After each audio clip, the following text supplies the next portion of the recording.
तो पिछले भाग में आपने देखा था कि कैसे मेवाड़ की आन बान और शान के रक्षा के लिए गोरा और बादल ने अपनी वीरता और साहस से राणा रतन सिंह को खिलजी के बंधन से मुक्त कराया।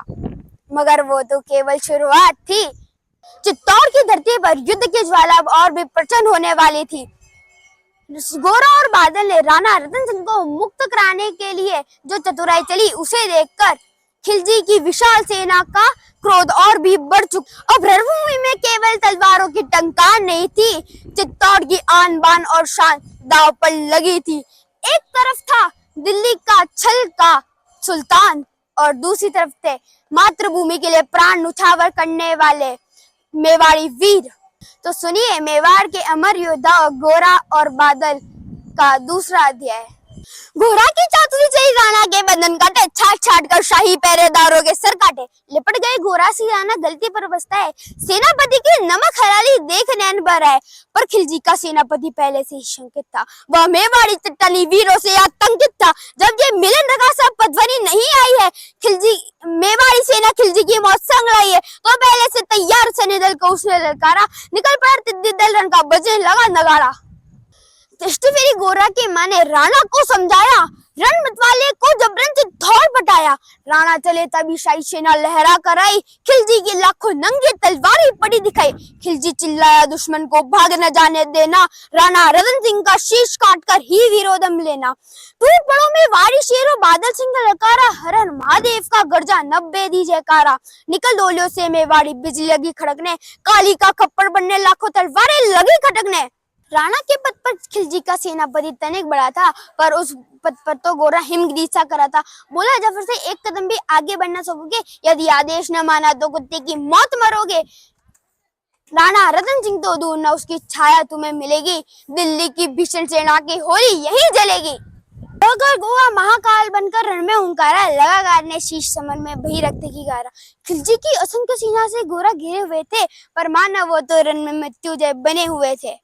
यूं तो मेवाड़ी शेर अकेला लाखों से लड़ता था, बड़ा जिस तरफ वीर उधर ही विजय मंत्र पढ़ता था। इस भीषण रण से दायरे थी दिल्ली की दीवारें, गोरा से टकरा कर टूटी खिलजी की तलवारें। मगर कयामत देख अंत में छल से काम लिया था, गोरा की अंगा पर अरी ने छिपकर वार किया था। जूं ही गिरे वीर पर गोरा जफर सामने आया, शीश उतार दिया, धोखे से मन में हर्ष आया। मगर वारे मेवाड़ी वीर का धड़ भी दौड़ा, किया जफर पर वार जैसे सिर पर पड़ा हथौड़ा। एक ही वार में शाही सेनापति चीर दिया था, जफर मोहम्मद को केवल दंड ने निर्जीव किया था।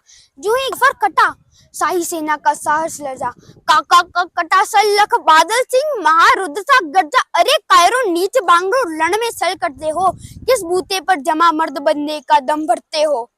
कक्कर बादल उस क्षण बिजली बनकर टूटा था, मानो अंबर से धरती पर अग्निशीला फूटा था। ज्वालामुखी फूटा हो जैसे दरिया हो तूफानी, सदियों दोहराएंगे बादल की रंग रंग कहानी। अरी का भाला लगा पेट में आते निकल पड़ी थी, जख्मी बादल पर लाखों तलवारें खिंची बढ़ी थी।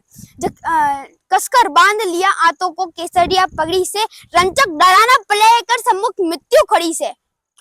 अब बादल तूफान बन गया, बिजली बनी फौलादी, सदियों दोहराएंगी बादल की रंग रंग कहानी।